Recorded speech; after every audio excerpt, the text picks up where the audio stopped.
I'm Victoria, I'm Implementation Lead from North West London.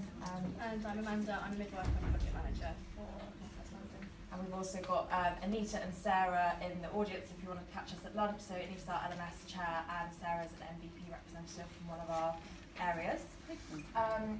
So North West London, so we're a central London SDP footprint. We have 4 trusts with 6 providers. All have a choice of all 3 birth settings.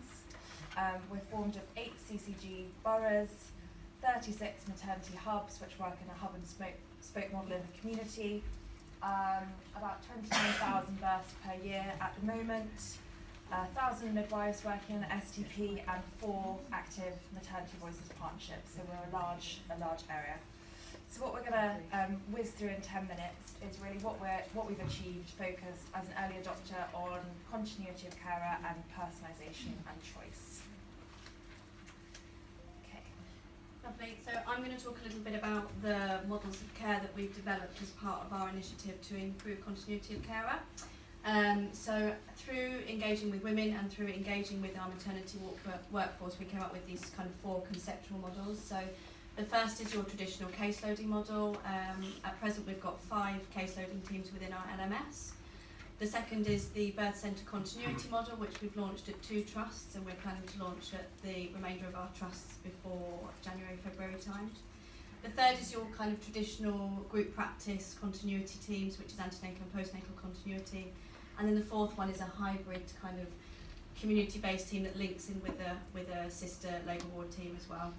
So I'll just speak a little bit more about the caseload teams. So we've got caseload teams that care for women in a variety of different requirements. So we've got a home birth team, we've got an obstetric medical complexity team looking after women with previous gestational diabetes.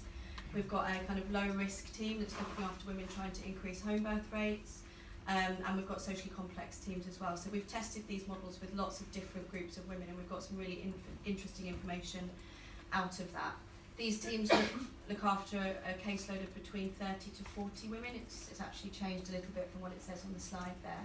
And they work in teams of sort of 4 to 8 midwives, and they provide continuity across the entire pathway, and provide an on-call service to provide intrapartum care. The birth centre continuity teams are teams of sort of 6 to 7 midwives that operate within birth centres, and each midwife takes a caseload of between sort of 1 to 60, 1 to 70, and provides their full pathway of antenatal care through set clinic days, and then the midwives work a shift pattern for the remainder of their working week, and we've got a bit more information about that later. The third is your kind of traditional antenatal postnatal, which obviously doesn't kind of meet the targets around intrapartum continuity, but we felt as a sector it was also really important to improve the continuity that was happening across the antenatal and postnatal pathway, because it's a really good place to start and to get that right. We will actually be piloting an integrated team as well, which will provide intrapartum care linked to a birth centre. So we're going to see kind of how that works. That's a model that exists across the country in other ways, but we don't have it yet, so that's quite exciting for us. And then the final model is your hybrid model, which is it's a team that currently looks after socially complex women across the antenatal and postnatal pathway. And then they have a team of 6 midwives that work on a 24-hour basis on the labour ward, providing intrapartum care to women. So we've got lots of teams that we've launched, and we've actually got 16 more launching between now and March in the run-up to getting our targets. So it's very busy for us at the moment in North West London.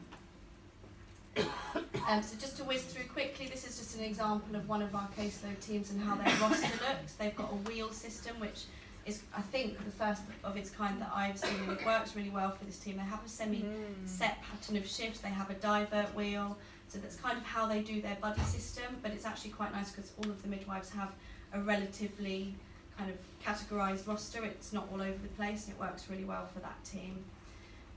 Just going to talk a little bit about some of the early emerging outcomes that we've seen. So we're pretty excited about the fact that they've managed to reduce the elective section rate based against the dashboard, increasing normal vaginal birth rate, a massive increase in home birth rate for these groups of women, and the induction of labour rate is far lower as well. So we're pretty excited about this so far.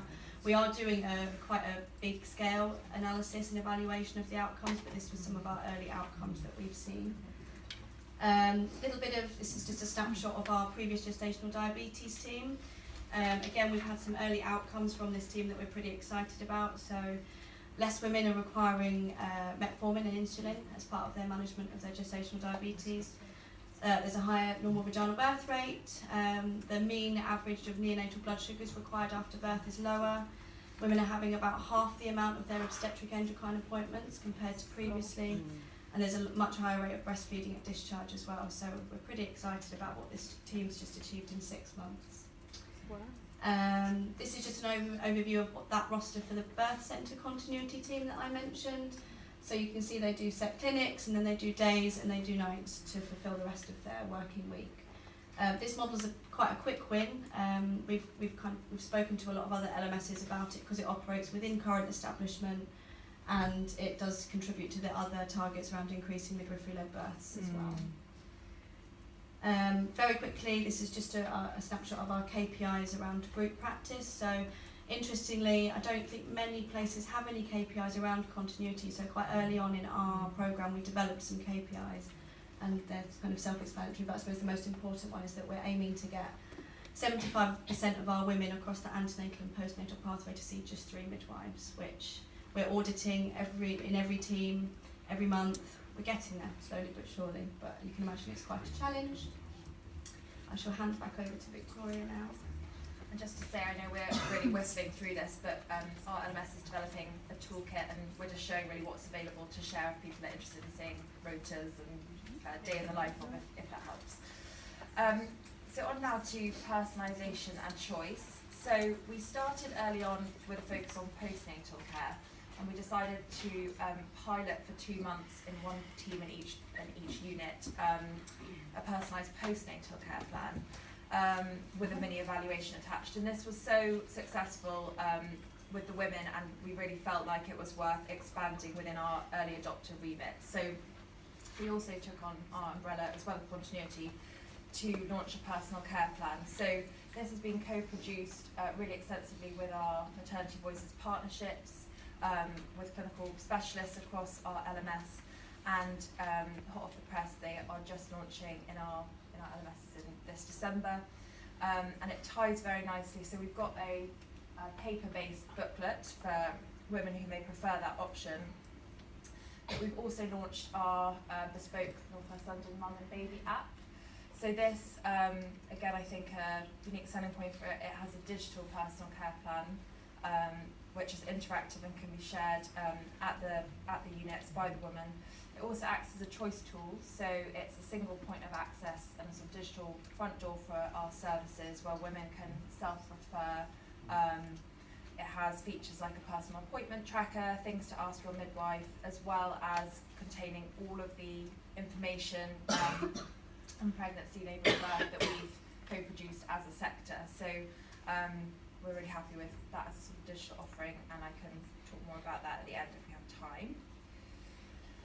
So I'm just going to talk a little bit about what we've got kind of coming up around increasing births in midwifery-led settings. This is something that we've just very recently launched a new work stream for, and something that we're quite committed to get going as soon as possible. So things that we've done so far, I've already mentioned that we've got the case loading team, which is increased home births for that particular team. That's a model that we'll hopefully be expanding upon. We've launched the birth centre continuity teams, which we know have had a direct impact on the number of women giving birth in midwifery-led settings. We've co-produced some maternity booklets.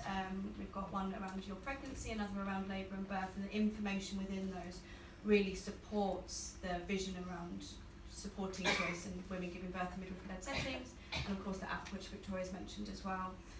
Things that we've got coming up, so as I say, we've just launched our work stream to look at increasing midwifery-led births, and one of our first activities is going to be standardising our birth centre guidance and low risk criteria, and also expanding our criteria. So we're looking to LMSs across the country and trying to get inventive and quite ambitious in the way that we offer midwifery-led care, so that's a huge piece of work coming up for us.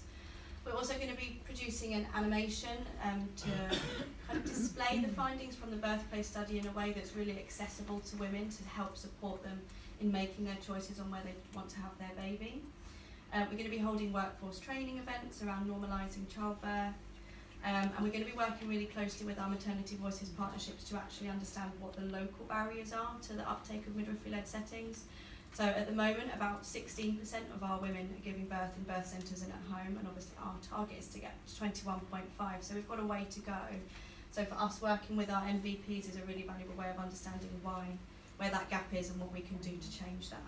I just cut in there that the animation and the booklets are also, so we hear time and time again about other languages in our sector, so we've committed to translating those into 4 other languages, and then the animation is hopefully going to be in a really simple way so that it's potentially accessible to a lot more. And it's going to be subtitled as well, so it will be available to everybody hopefully. And then finally they mentioned launching the birth centre continuity teams as of January. And then our final deliverable is around ensuring women have a choice of all 3 birth settings. So in North West London we're quite lucky. All of our units have quite successful alongside birth centres. They offer home birth and they obviously have their labour wards as well.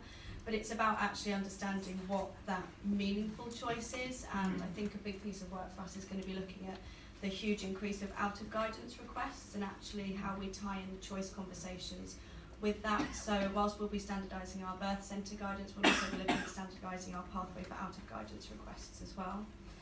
And we're going to look at kind of cross-boundary working. We've got some ideas around that because that's quite a big barrier for us, the arbitrary boundaries that are in place. And there's lots of links with this deliverable with the previous one that I've mentioned about increasing birth and midwifery-led settings.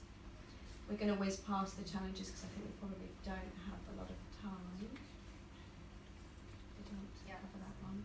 I might just go on to the legacy. So our final slide is really around the legacy from early adopters. So we're now transitioning into a full maternity transformation programme, which I'm sure everyone else is as well. But we feel like the early adopters gave us such an opportunity to collaborate, and we've got a really great network of clinicians, our programme management team, who all work really well together and are committed to do this. So I think that was a key learning for us, is sort of central team that brings it all together, and then that clinical engagement. We, as I mentioned earlier, are running alongside the SQW evaluation a much more in-depth report around continuity of care outcomes with our specific teams, which we're hoping to sign off in February and then have published sort of alongside the national evaluation report, as well as the how-to toolkit with a lot of our case studies. And then our legacy really is around continuing to support our maternity voices partnerships, which have been completely valuable in everything we've done in co-production so far. So that's our legacy, on our way to achieving the 20% target for continuity of care. Yeah, that's one.